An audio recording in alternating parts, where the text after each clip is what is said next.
guys, and welcome to a new Wargame video today by me, Vulcan. Today I have another deck video for you guys, where I'm going to be joined by Bubblebox and SilverRaptor again. Please make sure that you check out Bubblebox's channel in the description below, and if you want more videos like this, then please also make sure you check out the playlist that will be linked below. In this video, we're going to be going through our decks, our deck selection, and the reason for our unit choices. And in this one, we're going to be looking at the overall Blufor deck. We do have a minor interruption halfway through the video, which does put me off a little bit. But either way, apart from that, hopefully you enjoy the video and get a lot of useful information about some of the more core units of the majority of decks. To start with, we're going to have SilverRaptor talking through his logistics units and a few points about this deck. I just want to say, when I first wanted to do a Blufor deck at the very start of me playing this game, I found it very daunting from the number of units available. So I thought doing the Do Deck series with you, seeing all the units from all the different nations, it would actually make it easier.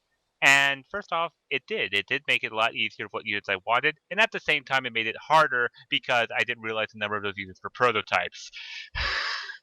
So in every single tab, there was like a unit I wanted that I couldn't get because of a prototype. So it was still kind of difficult to make this deck. Yeah, I didn't find it too bad. I mean, I just went in and chose what I thought, rather than go through everything, I just kind of, whatever caught my eye, gone for really quite high class units in my deck. But yeah. Mm-hmm. So do you head off? Yep. All right. Well, first off, my typical, I got a fob, and of course I got an American fob because I'm an American. So, you know, I put a lot of thought into that. Okay. The next thing I got for supply is I got the MAT TRSP cargo helicopter from the West Germans, the large 2,700 liter supply. Mm-hmm, mm-hmm. And then I got some American hemps for to move supply on the ground back and forth due to the fact that they can also carry a lot of supply. Cool. And that's it, yeah? That's it for my supply. I also have a CV, the FV511 Warrior, British, and command vehicle. And the reason why is that this was really the only Blufor with an autocannon that could defend itself. So I kind of wanted it. Yeah, they're pretty nice. Bit expensive, but pretty nice. And what about Vulcan? What have you got in your logistics, Vulcan? Well, for me, this time round, I didn't take a fob. And the reason being was that as a Blufor deck, or like as a overall deck for one side, we only have 50 activation points. And I really needed to save the points where I normally take 2 CVs. So instead of dropping a CV and having the fob, I decided to drop the fob and have 2 CVs. So first of all, I've got the HQ section in the Lynx AH7, they're the British Command Infantry.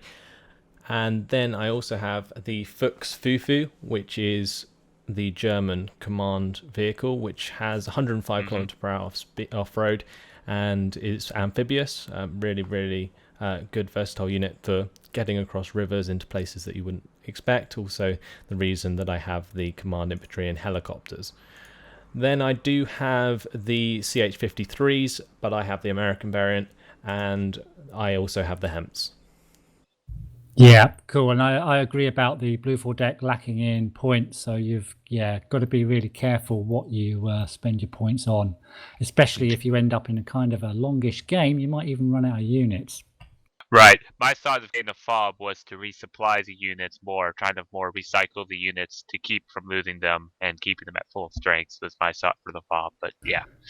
Yeah, I've got a fob and I've got the Super Chinook helicopters, just gone for that little bit more flexibility. Got the 4 rather than the 3 with the bigger helicopter. And I've got my 5 hemps, of course. Got to go for the hemps as far as I'm concerned. And I've got the HQ section in the Lynx. I've got mine in the Lynx AH7s with the little rocket pods as well. So that's my logistics. So moving on to the infantry. And what have you got for your infantry then, Vulcan? Okay, so first of all, for my infantry, I have the Jaegers and Fuchs. And these are some of the most cost-effective infantry in the game.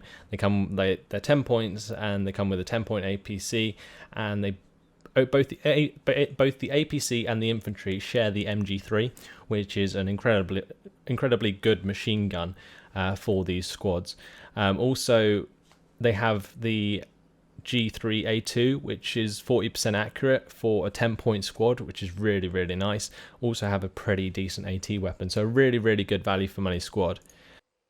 I also got Jaegers. I just got them in the 5-point trucks of death. I also have the Panzer Grenadiers. I've got them in Marder 1s. Another really cost-effective squad. Panzer Grenadiers are the best shock infantry I think you can get on the Blufor side, in my opinion. They do have an upgraded G3A2 with the 60% accuracy, the CQC version of the MG3, which makes them really good for assaulting, and of course the Marder 1 APC. Such a brilliant APC with the 20mm autocannon is really, really powerful, with 3 front armor as well for only 15 points. So another really cost-effective squad. Yeah, I agree. 15 points, can't go wrong with that one. I started scrolling down my list and then I realized, oh wait, there's a search bar here. Yeah. So if you can spell Jaeger, yeah. Moving on, I've got the FSK. These are my only elite infantry squad. They have the 60% accuracy C7 with the Eric's 60% accurate missile, a 25 AP power. So basically this would be my squad for taking out tanks that come close to towns. They are also going to hold their own because they have the CQC version of the MG3, something that I really look for in Wargame. It's always been a really, really strong machine gun. And of course, with their elite training, they are going to do well. Yeah, and the Eric's is amazing. Yeah, that Eric's, if they get close enough, that is. Finally, I have the small in the LVTP7A1. And this is, again, a value for money kind of thing. I really like the small squads because they have the 2 HE power on those rockets, and they also have the 70% accuracy, which is just great at sniping tanks in like forests and so on. Also great for the small squads to sit in towns and hit infantry that are coming towards you, APCs, stuff like that. They can really slow down pushes very effectively.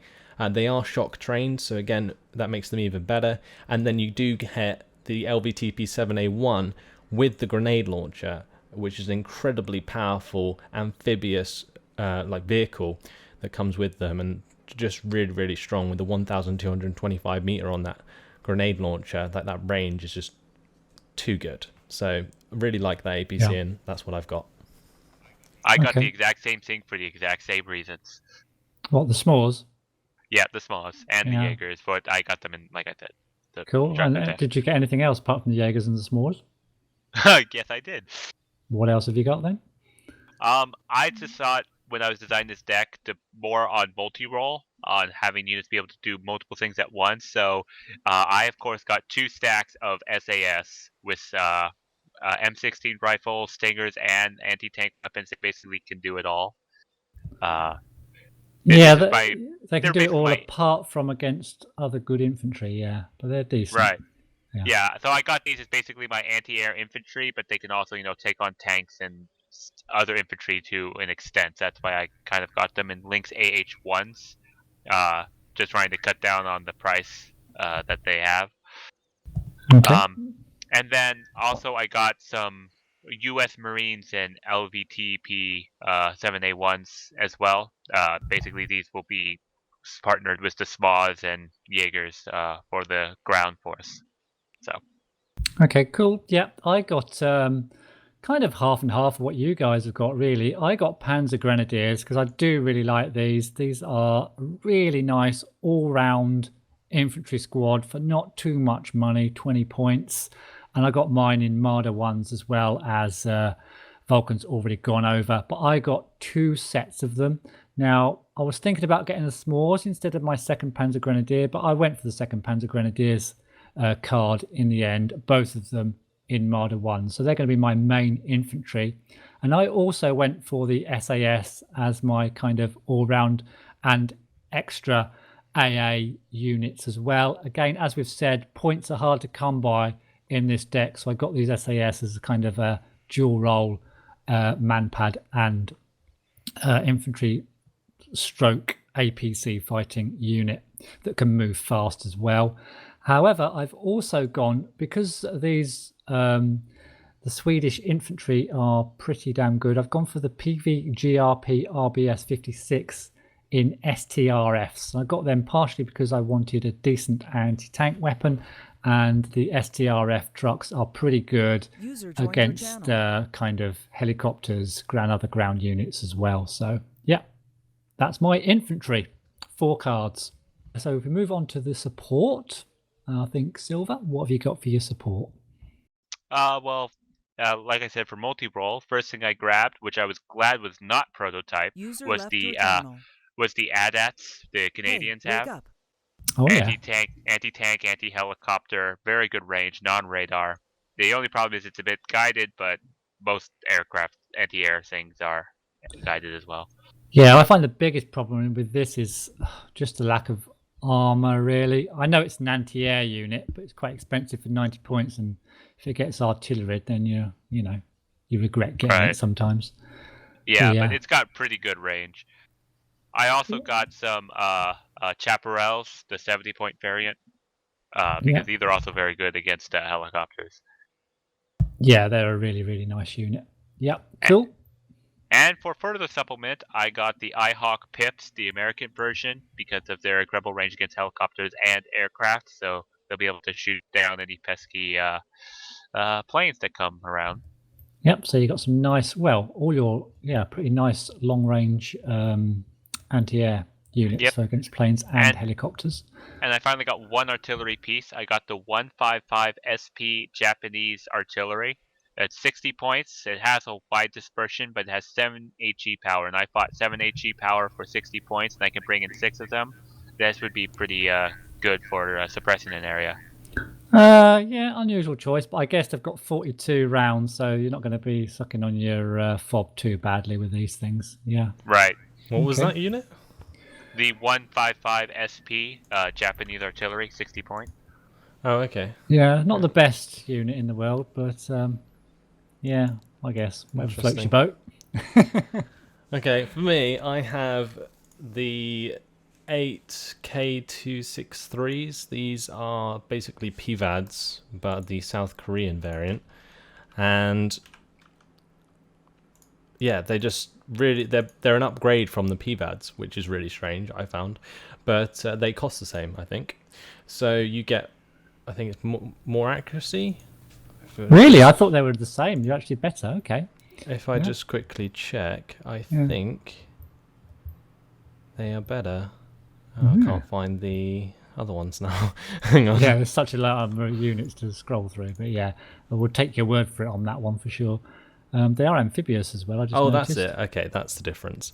They have more armor and they are faster for the same price. So that's really worth it, obviously. Yeah, another mistake by Eugen, but we'll let them off. And then I have the iHawk Pip 3s, of course. Yeah. Best anti-air, for actual aircraft. And then I have the Crotals. These are just epic, fast-moving... Fast-firing. Fast-firing anti-helicopter AA, really. 60% accuracy and 6 HE power, going to take care of helicopters really easily for me. Yep. Then I have some tracked rapiers, and the reason I brought tracked rapiers in is because they are really the sort of... they're really good weapons for forest, hiding in forest. They aren't radar, so they can't get targeted, but they fire really quickly, and they have 8 missiles with 5 HE power, so it's like 2-shot kills on basically most aircraft and helicopters, of course.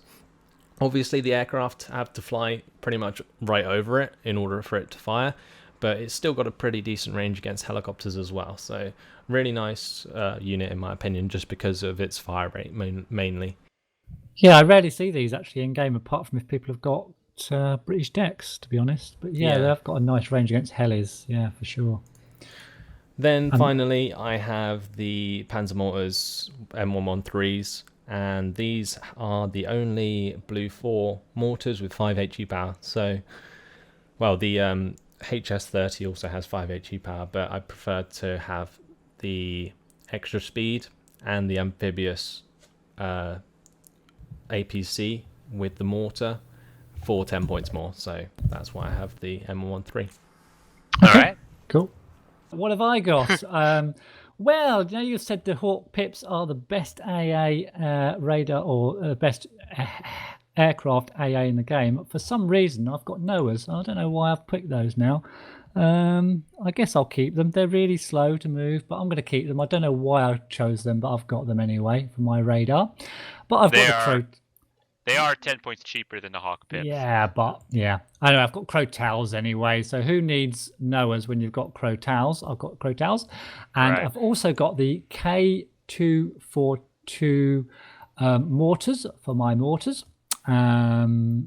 Again, don't know why I got those over anything else. I think I got them because they're a bit amphibious and they're quite fast to move around as well. So you can kind of get them out of the way quickly once you've fired them. And I've also got 2 Mars, which I can help you guys out with in game. So I've got those in case we see any sort of TATUs sulking around anywhere. All right. I was tempted to bring in a unit of Mars, but then I was like, in this kind of deck, if it was like, normally when you build like a Blufor or Red 4 deck, you build them for like 1v1 sort of scenario. And for me, like mortars are a lot more useful in that kind of situation rather than having the AP power artillery, but it's still really, really good. Yeah, I did actually choose those and mortars. It does leave me a little bit lacking in the AA department, especially if I lose some of my AA.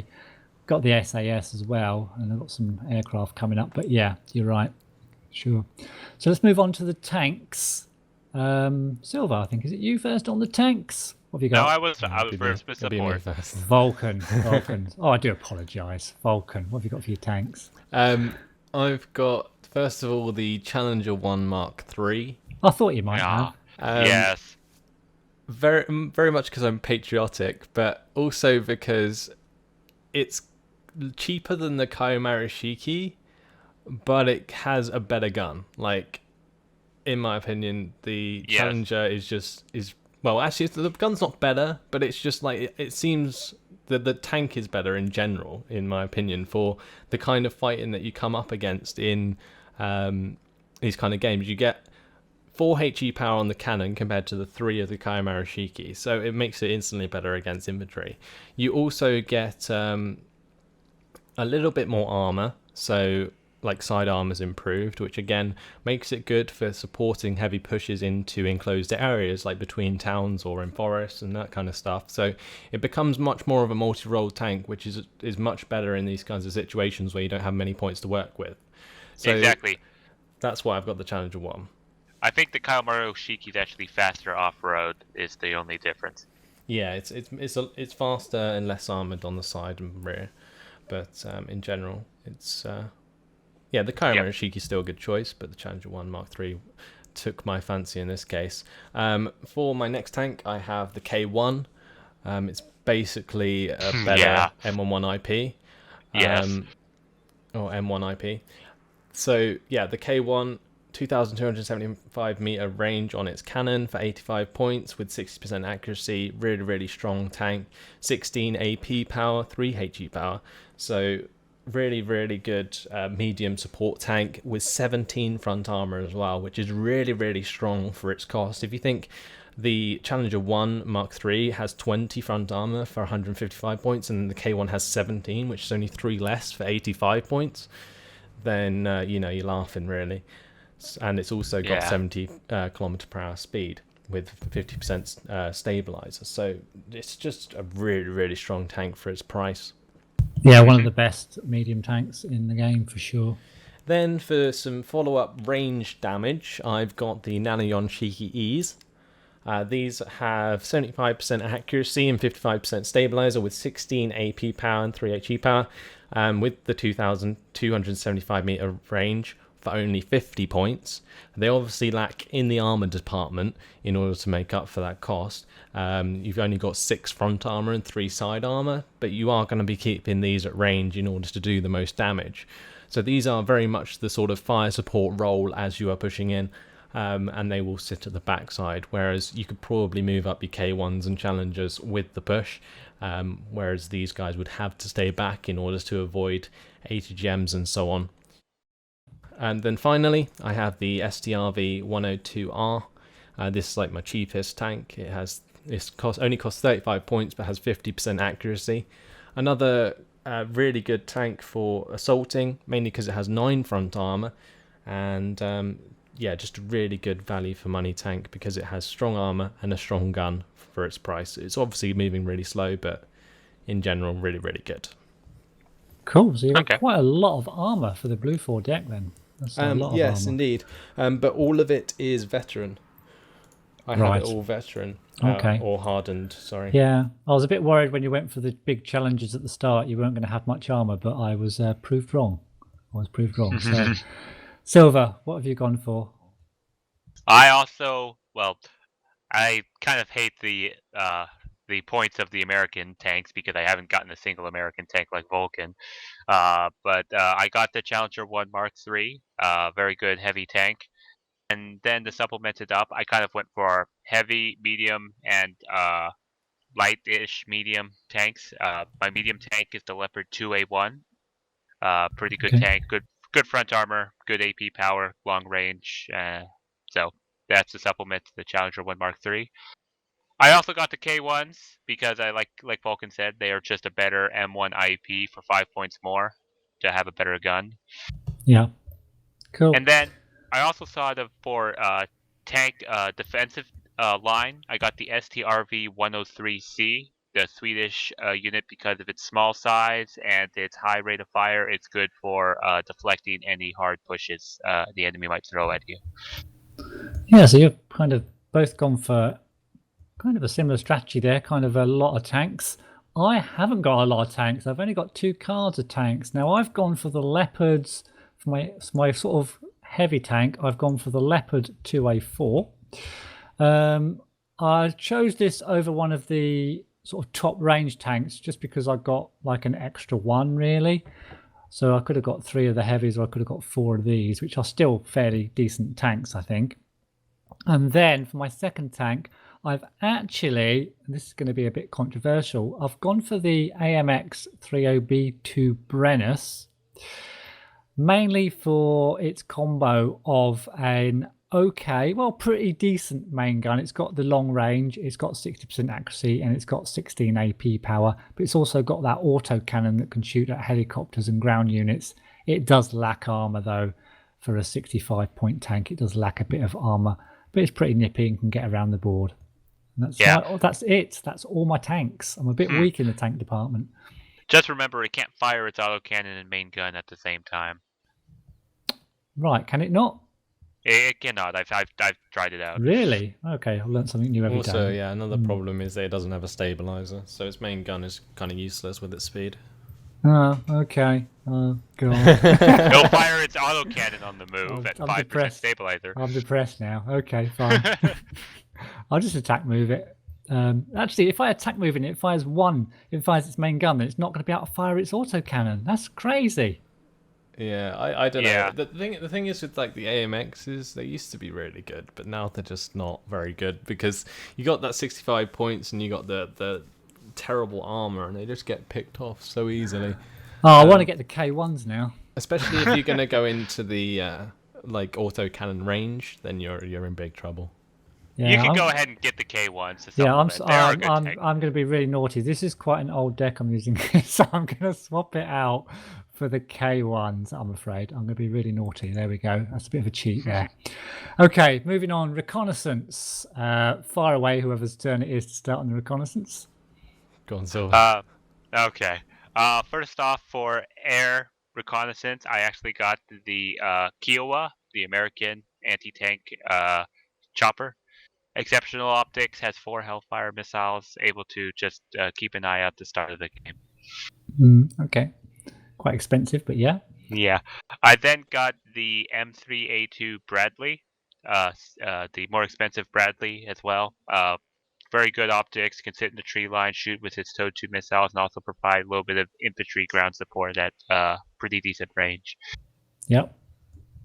And then finally, I got some JSDF Rangers in Chugata trucks. Basically, they have a sniper rifle, submachine gun. They're kind of good. This is kind of my infantry recon. A little bit of front line, but at the same time, a little bit back with the sniper rifle, just to kind of supplement my infantry push. Yeah, they're shock trained, and there's 10 in the squad, so they're not too shabby, are they? Really? I suppose as an infantry squad. Yeah, pretty Yeah. decent. Yep. Cool. Is that it? That's it. Cool. Well, for me, for my helicopter, I've actually got the AH-1J Cobra, and for me, this was a more easy choice than taking the Kiowas, for example, or any other helicopter. The only other Recon helicopter I was thinking of getting would be the AS-350s, because they have 6 health and they're good at their job. They have the very good recon. Whereas the AH-1J Cobra is it's the same points as the AS-350s, but it comes fully armed with the grenade launcher, the 70mm rockets, which has 38 of, and the FFAR rockets, which it has 14 of. And I just find this really, really good for it only has good recon, but when it's in the air, it can see loads. Like, the difference between having a good recon on the ground and a good recon in the air is completely different.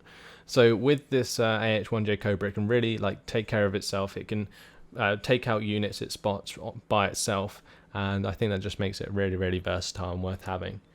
Cool. Then moving on, I've got the Rangers. I've got these because they are a shock infantry, 10-man squad with the very good recon capabilities. These would be the sort of infantry that I'd push up with my main infantry, like the Panzergrenadiers and so on, in order to provide their recon. They have the M240 with the 875 meter range, which is incredibly good because what it means is they can fire out of range of normal MGs.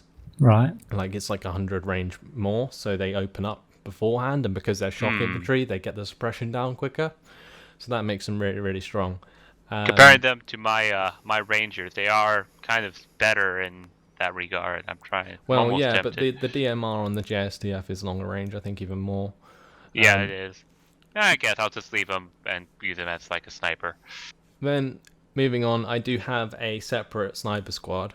Now, you guys, as I've been doing the deck videos with you, have converted me to a sniper person because I've just been playing games and these sniper squads just sit in my face and I don't know they're there until a tank rolls by them and you're like, what the hell is that doing there? And so I've got a Marine Jaeger squad with the AG-3 and actually, obviously, just the sniper squad. The reason you have them, though, is because they are very small and they have the very good optics, so they don't get spotted very easily at all, and you can sneak them up into locations that the enemy wouldn't expect. Yeah.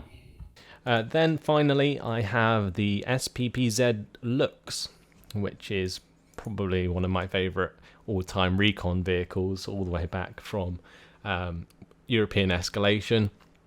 This thing holds its own. It's got the same gun as the Marders, so it's just really, really strong recon unit. I've only got the 25.1 as opposed to the 40.1 because you get more of them, but I've got these actually hardened on my deck, so I only have 8 of them, but they have a more accurate autocannon, obviously, and I just find them really great for supporting other units as you push. Really cheap and really powerful for their price. Yeah, All really right. cheap. Yeah, cool. So that's all my recon. What have I got? Well, I've got the AH-J Cobras now. I'll just swap them out for the crappy one that I had previously when I saw they were the same price. So I've now got the AH-1J Cobra. I've also got the Marine Jaegers as well for their exceptional stealth and their ability to just not be seen and get really close to the enemy. I've got some Commando Paras as my recon squad. Infantry squad. Now, these are pretty similar to the ones that Vulcan's got, and they've also got a ground range of 875 on their machine gun as well. So pretty much identical stats, I think, just a different unit. Got them in VABs, though, with a little autocannon on their VAB as well. Yep. And then finally, I've gone for a kind of medium-priced truck, the Ferret, the FV712 Ferret. Now, I know might be a bit controversial because the accuracy isn't amazing on these, but these swing fire missiles, if they do hit, they're very powerful. And I know it might not be the best to have, fighting units as your recon units, as primary fighting units, but if they're sitting somewhere and your tanks are kind of having to pull back, they can take a couple of shots at the advancing units to try to slow them down or something like that. Anyway, they're a decent unit to sit in a tree somewhere and snipe with their swing fire missiles. Anyway, Yeah. The only trouble with these is that they are going to give away their position if you forget to turn them off. Sure. And that's it. That's my recon. So moving on to the wonderful vehicles. Has anyone got any vehicles? Yes. What you got? I've got the Centurion Aviary. That's all I've got. I just think it's a really good infantry support unit. Great for pushing into towns with its 8 HE power. Just incredibly powerful. 2,450 meter range. Can sit out of the way. Just fire plenty of rounds at the enemy. And makes a hell of a difference when you're pushing into infantry. Mm-hmm. It does, and I've got the same. I've just got that as well. That's all I've got. Centurion Avra. Silver. I actually got the American variant, of the CEV, and that's because actually it's 5 points more, but also has slightly better than the Avri. It has one more front armor. It has it's slightly faster and a bit more autonomy. One thing I found about these things is that they kind of run out of fuel pretty fast. So I just thought a little bit of extra armor, a little extra range with an M2 grounding machine gun, and all that made it worth the 5 extra points. Yeah, you always have to go one better in America. But you have they cost 5 points more though. Boom. They all cost more. They all cost more in America. But they've got that funny shovel on the front, so God knows how they actually go faster with that thing stuck on the front, I'm sure. Well, but, it can be raised and lowered in order to push it out of the way. It must have a lot of weight though, surely. But anyway, that's the way it is. So let's move on to the helis then. What have you got for your helis? I got the Gazelle Celtics for infrared. They're long-range infrared missiles, very good to go toe-to-toe with any Red 4 long-range infrared helicopters as well. Yep. Very good value. And then finally, I got supplemented by the AH-64A Apache for anti-tank and infantry support. Yep. Nice. I've only got the Apache. I haven't really got any other helicopters. I didn't take the Celtics or like the Super Cobras. I was thinking of taking the Super Cobras actually because they have the 2,800 meter AA, but like the Celtics just get shot down so easily. Only 4 strength just makes them horrific sometimes, but there we go. If you compare it to the Z9A TY90 of the Chinese, it has 6 health, so it takes 2 missiles from a Celtic to shoot it down, whereas with the Z9A only has to shoot 1 rocket to shoot a Celtic down, so it makes them really inefficient. Yeah. Okay, cool. And I have got the Apache as well, the big Apache, 130 points, really expensive, but an awesome helicopter. Yeah, with you just gotta have those Hellfire missiles. Yeah, eight of them. And they fire reasonably rapidly as well.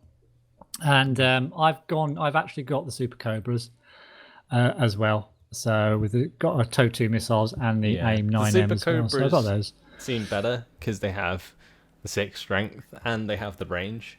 Like yeah. The They lack the number 2,800 of meter missiles, range but, really does catch out both aircraft and like that 3,850 meter range versus aircraft is pretty huge. Yeah. Okay. Are you guys trying to convince me to switch over? It's up to you. They are from America. So yeah. America. You know. Is that it for the helis then? Yeah. Let's move on to the aircraft. Got some awesome aircraft in the Blufor. If you've got any points left, go for it. Well, I have 4 cards of aircraft. Excellent. Me too. We're all going to give away some saving massive points with our aircraft, aren't we, in games? Yeah. But let's see what you got. So I was really, really stuck when it came to the Seed aircraft. I went for the Sea Harrier FA2, and the reason being it has the most accurate anti-radar missile. So generally what happens to Seed aircraft is when they miss, they get shot down. And in this case, with 70% accuracy and the 70% stabilizer, it's much less likely to get shot down because it will always hit its target pretty much. And that's what I'm going to rely on in this case. The other obvious choice is the Tornado ECR, but you only get 1 of them. It does have a longer range, so it can sit further away. But in general, I was really going for the fact that the Sea Harriers could hit their targets for sure. They are a lot slower than most aircraft, though. Yeah, they are only 750 km/h speed, which might make them suffer, but again, the missiles still travel pretty quick. Yeah. Okay. And then for my anti-air, my air superiority fighter, I have the F-16C Block 52. These have the fire and forget AMRAAM missiles. They also have, obviously, fire and forget infrared missiles. They 1,000 km/h speed with 40% ECM. You get 2 of them again, mainly for availability. I got these over anything else because I wanted to have 2, so that I could throw more away. But yeah, I just think they're a really good aircraft for their cost. The other choice I was maybe thinking about was the F-15C, but again, you only get 1 of them, but it is really good. Okay. Yeah. Then for my bomber, I've got the F-15D Eagle. And the reason I've got the Eagle instead of the F-111C is because the Eagle actually has ECM. It has 40% ECM, 1,000 km/h speed, still 1,000 kilogram bombs, but only 4 of them instead of 8. Still really, really effective, and can shoot down other aircraft in certain situations. You know, it has got the AIM-9M there to help it out if it needs it. But either way, yeah, a generally pretty good aircraft because of those big bombs. Yeah, it'll kill anything underneath it. If you can just get it to the enemy and get it back out again is the biggest problem. But if it does drop, it's going to kill anything that it hits, pretty much. It's a lot more likely to survive than the Aardvark. Yeah. Oh, for sure, yeah. Yeah. Yep. Then for my napalm, I've got the Phantom 2. Easily, in my opinion, the best napalm bomber in Blufor. Has 8 340 kilogram napalm bombs, can literally napalm an entire road. The only trouble with this aircraft is it spends a lot of time over target. Like, in terms of when it's dropping its bombs, it does take a while before it like sort of takes off and gets out of there, which does leave it prone to getting shot down, but still has 30% ECM and 900 km/h speed, so it's not going to stick around too long, but in general stays around its target longer than usual. Yep. That's your And- 4 aircraft? Yeah, go Yeah, ahead. that's all 4. So Excellent. Nice aircraft. Silver, what have you got? Anything similar? Well, when I was building aircraft, I was thinking multi-role all the way. So all my aircraft are actually multi-role aircraft. I first started off with the F-15D Eagle because 1,000 kilogram bomb, pretty good, and like Vulcan said, it can defend itself with its missiles. I then got the Danish F-16 Block 5 with the 12 cluster bombs that it has to help take out tanks or any kind of vehicle sitting in like a tree line or something. That's a lot of cluster for a small area. Okay, cool.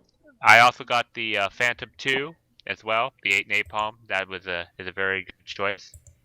And then finally, I also got the FA-18C Hornet with its Maverick missiles. It also has the AIM-9M missile, anti-air missiles to defend itself as well. So that's kind of my thought, was just anything that could defend itself while doing its job is Yeah. what I was looking for. Okay, and that's it. Yep. Yep, I've got kind of a mixture. I've got a seed aircraft, but I have gone for the what most people probably go for good or bad reasons. I've gone for the Raven. Yes, you only get 1. You got to be careful with it, I suppose, and fly it kind of just a little bit closer and a little bit closer every time you put it out. But yeah, I've gone for that over the others. oh yeah, the 60% ECM, most ECM in the game. Yeah, I That's mean, it's a why nice most people aircraft. take it. You do Very only fair. get 1, but if it does get shot down first time out, you're just going to be swearing for the rest of the game. Yeah. It also Again, has incredible range. Yeah, it is at the end of the day, it's a dice roll, isn't it? Sometimes I've seen this thing fire between people 4 missiles, 5 missiles, and it gets away. Sometimes I've seen 2 missiles and it gets shot down. So I yeah. once saw one of these fly over the front lines and have something like 24 missiles fire at this thing, and not one of them hit. It was Yeah. funny. Yeah, but yeah, like I say, it is a dice roll at the end of the day. I've also got the F-15D Eagle. Enough said about that, and the Phantom 2 napalm bomber. enough said about that as well. However, I've also got the FA-18A Hornet as a kind of not too expensive anti-tank plane. We've had discussions about these before. So yeah, you could have them again, but I've gone for that anyway. It's pretty quick. It's got some ECM. It might get out after killing a big tank.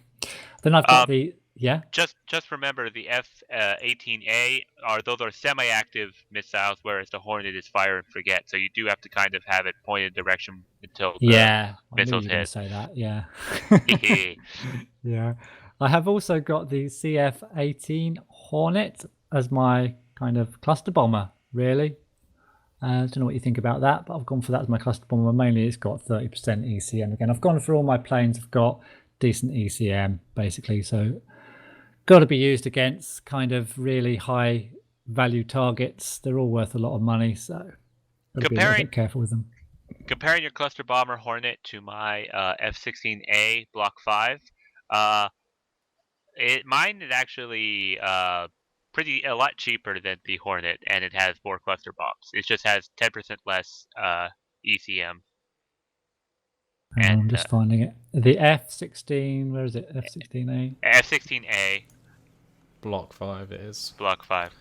Yeah. Okay. I'll have to take the word for it. It's also got a better turn radius, 350 turn radius than 400. Yeah. Well, I'll tell you what. I've already cheated twice in this deck by swapping. I better not do it a third time. I'll keep this one. I'll keep this one this time. The Hornet has more ECM anyway. Yeah, I'm going for high ECM planes in this deck. Right. I've got all high quality. I think I've got pretty much all high quality units in my deck. You know, Cobras, Super Cobras, Apaches, big end, high end tanks, apart from the stupid AMX. But I've now swapped out for the K1, of course. And I think I've got pretty high end stuff in my deck. In the meanwhile, I'm here puzzling over the Gazelle Celtics and the Super Cobra. Thank you very much, you guys. Feel terrible for this. Well, do you know what? We do this decks just to have a discussion and try and work out what's good and what's not good. So don't feel guilty if you want to change them out. Yeah, I'll change it out. Yeah, change it out. Okay. So I think the time has come to pick our favorite unit. Someone else can go first because I haven't decided yet. So I'm just flicking through now. Silver, you can go first. No. I'm still trying to figure out myself. Okay. Okay, you know what? I'll take it. I'll take the choice right out from every one of you, the F-15D Eagle. Ha. Okay. You can have that one. Okay. Cool. I can go next if you want, but you're not allowed to choose the same one. So I'll go next. And I am going to go for the AH-64A Apache, I think, because it's one of the best helicopters in the game, I think. So yeah, I'm actually kind of disappointed there's no British variant of this. Yeah, so am I, actually. That's weird. Yeah. I don't know, it is like a classic American thing, isn't it, really? I guess it is sort of the symbol of American air power or helicopter.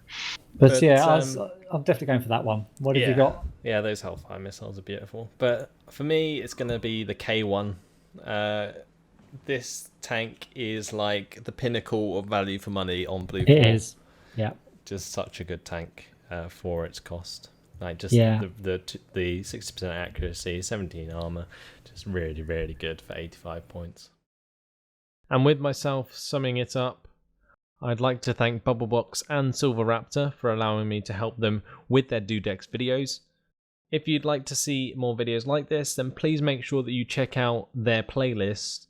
They do have a lot of decks that I haven't covered myself, so make sure you check those out. Gameplays, hopefully using these decks, will be up soon. But in the meantime, hopefully you've enjoyed it. Thanks for watching, and I'll see you in the next video. Goodbye.